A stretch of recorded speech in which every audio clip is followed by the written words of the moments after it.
Good evening and welcome back to another Fantasy Football Fix daily price change predictions video. My name is FPL Nacho and this is the series where we discuss potential FPL price changes to help you build that essential team value. Now, bit of a strange game week this one, game week 21. We're in the midway stage right now and we have a whole week to wait until the second half of the fixture. So those teams that have double game weeks. And it's worth mentioning, timestamping this video is being recorded midway through the Man United game, so I can't make any comments on that game, unfortunately. But as always, in this video, I'm going to be discussing those players that are potentially rising and falling in price and deep diving into a few of those players, which include a West Ham forward and a Liverpool defender who are rising in price tonight. So you don't want to be missing that one, guys. So if you want to show the support for the channel, make sure you like the video and hit that subscribe button and that notification bell so you don't miss anything coming up over the coming weeks. So guys, without further ado, let's get started.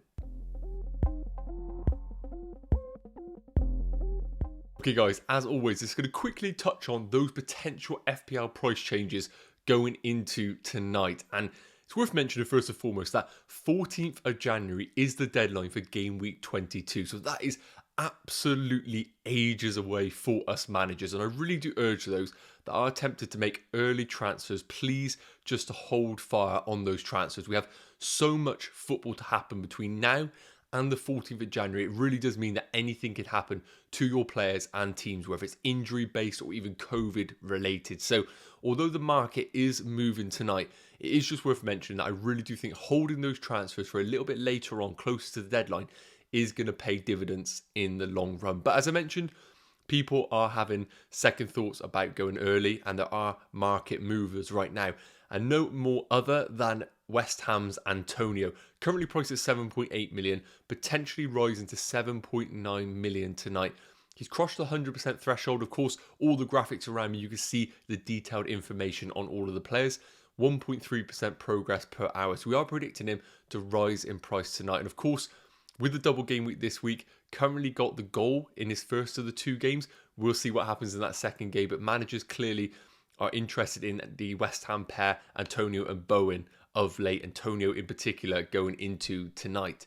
Another player who's interesting is Tierney at Arsenal, currently at 4.9 million, predicted to rise to 5 million tonight. Arsenal, yes, they could see the 2 goals against Man City, but defensively have looked a lot better as a team and an outfit. And Tierney in particular looks like he's solidified that left back role and showing signs of last season attacking that left flank and getting amongst the attack and returns, predicted to rise in price tonight. And a few other notable names, Alexander-Arnold, again ticking over nicely, of course conceding 2 goals, but picking up another assist for the season. We know that he is absolutely guaranteed in terms of minutes. He could be rising to 8.4 million tonight, which is crazy to think. And he is just going to continue rising and rising when he continues getting those attacking returns. And Calvert-Lewin, the last one, is predicted to rise in price tonight. So good work for those who moved early on him. Big unfortunate, obviously, incident with him missing that penalty.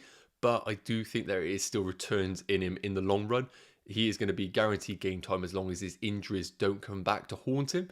And I think it's 7.9 million, potentially 8 million tonight. He is going to be a nice long-term hold for those managers. And price fall wise, really, it isn't going to be affecting any managers, really.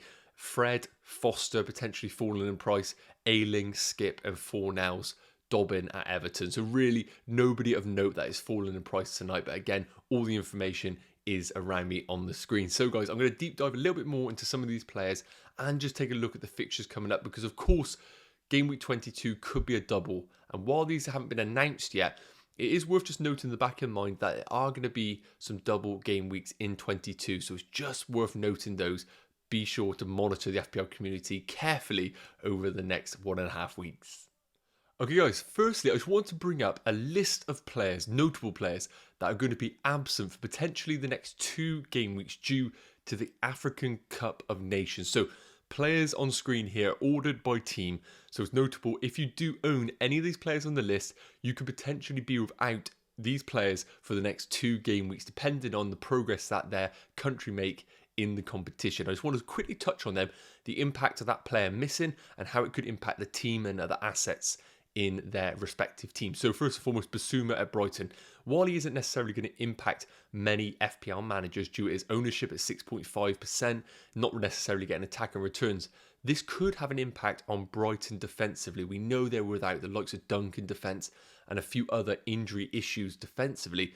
And taking Basuma out, their own real natural CDM, this could impact their potential clean sheets over the coming game week. So while he might not be a miss in regards to FPL, he could be an effective player when he comes out of that team for Brighton defenders and their clean sheet potential. So it is worth noting that if you are targeting a Brighton defender. Now, Chelsea's Mendy is also going to be out potentially for 2 game weeks. Now, we know Kepa will step in between the sticks. Is it going to impact Chelsea defensively? I don't think so. And we do know, of course, with Chelsea's fixtures coming up, Man City, Spurs, and then 2 blanks, I don't think it's going to impact us from an FPL perspective because naturally we're looking away from Chelsea defenders and probably selling them, if anything, due to the upcoming fixtures. Now, Zaha and Ayew both missing from Crystal Palace potentially for the next 2.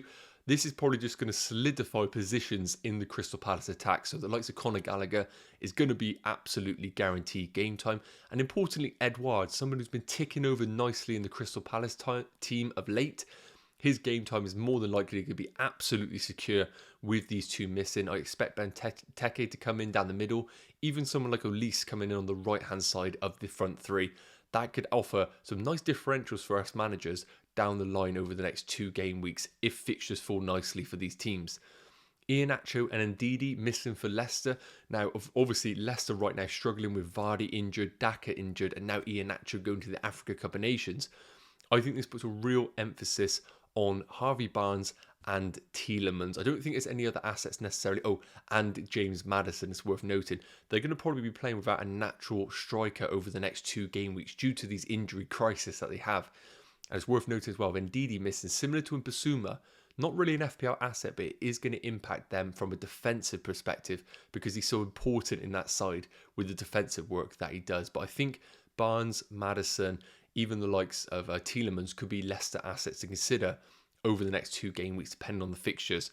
Now, the big ones, we knew that this was going to happen at some point. Salah and Mane, and even Keita at 0.2% ownership, go into the Africa Cup of Nations, which can have a big impact on the game.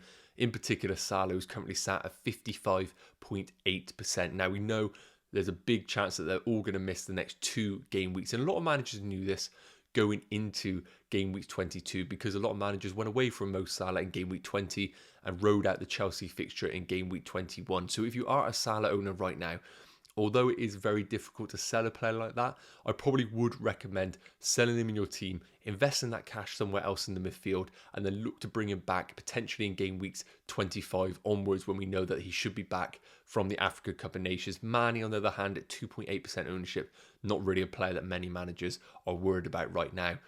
And the last 2, Mahrez at Man City, only 3.5% ownership, probably means that there's going to be a bit more guaranteed game time for maybe the likes of Foden or once he returns from COVID, but the competition's so big right now in that Man City front line, I don't think it has major impact for the competition.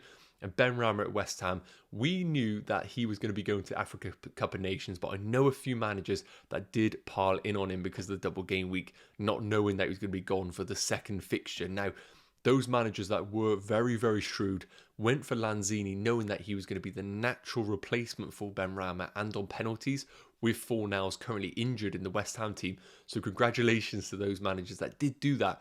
I do think that Lanzini could be still a really nice pickup over the coming game weeks with Benrahma being out of the side. He's just a natural player to slot in that cam position and tick over nicely with penalties. Could be an excellent player to pick up in the shape of Lanzini. So that's just a roundup of the players, notable players going to the Africa Cup of Nations. Right guys, so for our comparison section in this video, I've decided to bring up 2 potential price rises tonight. And that is going to be West Ham's Antonio and Everton's Calvert-Lewin, who's of course returning from such a long-term injury.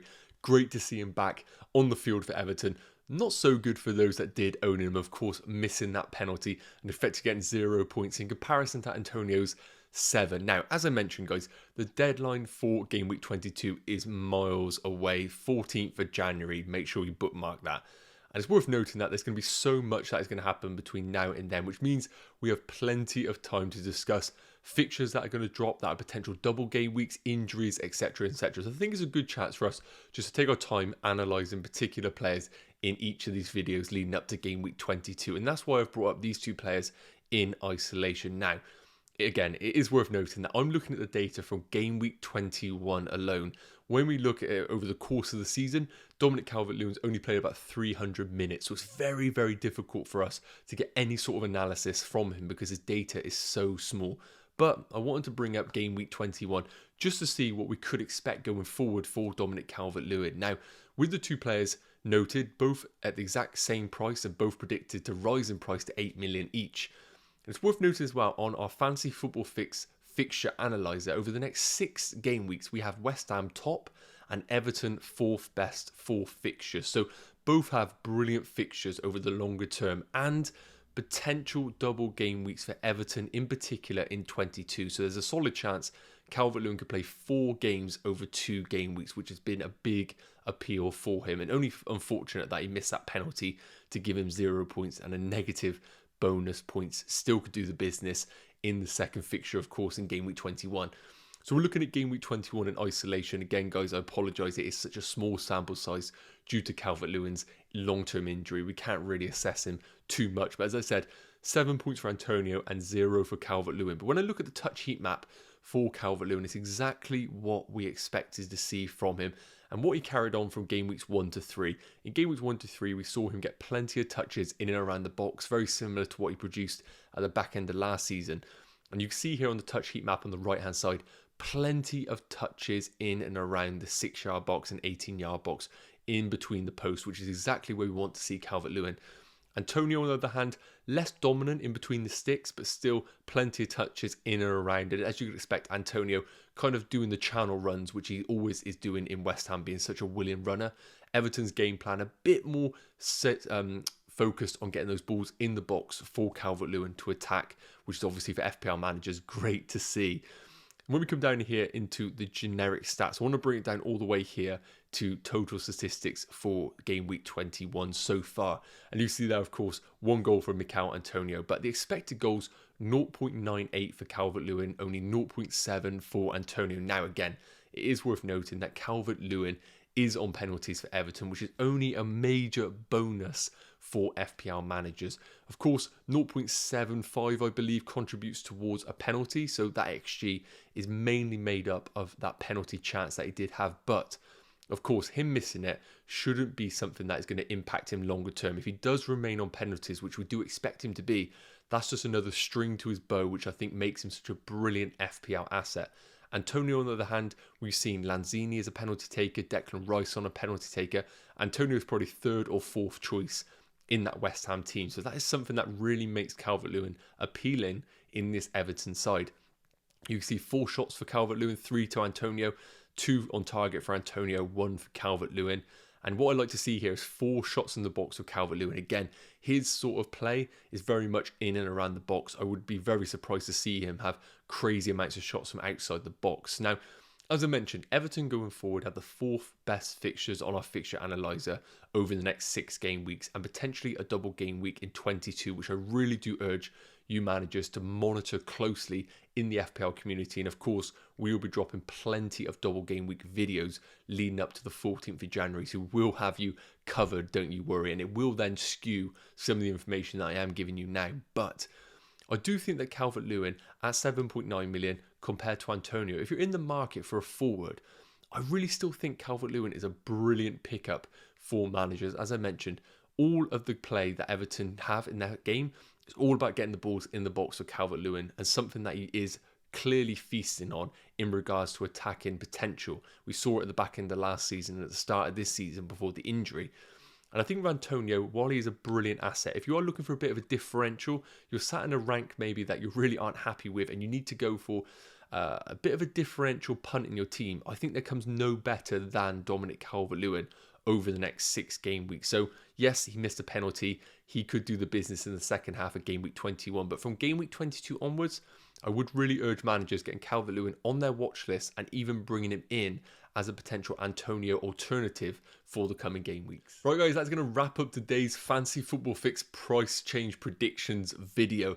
Again, I would love to be giving you in-depth detail on the fixture analyzer on teams and players, but because we're only halfway through game week 21, because the fixtures are so unclear right now what is going to be a double game week, that is going to be later on in the week for sure when we get more information. So thank you very much for tuning into this video. And of course, with the price changes for the likes of Antonio and Calvert-Lewin, hopefully that an analyst has helped you get an idea on which one maybe to target over the coming game weeks. But as I mentioned, plenty of videos coming up over the coming days discussing any fixture announcements and player and team impacts that it does have. So thank you very much for tuning in. Again, all the information is taken from fantasyfootballfix.com, the leading FPL platform. So if you want to improve your overall rank or win those mini leagues, which is the important thing, be sure to check out all the information in the bio. Be sure to upload your team for free and get access to all of the free tools available.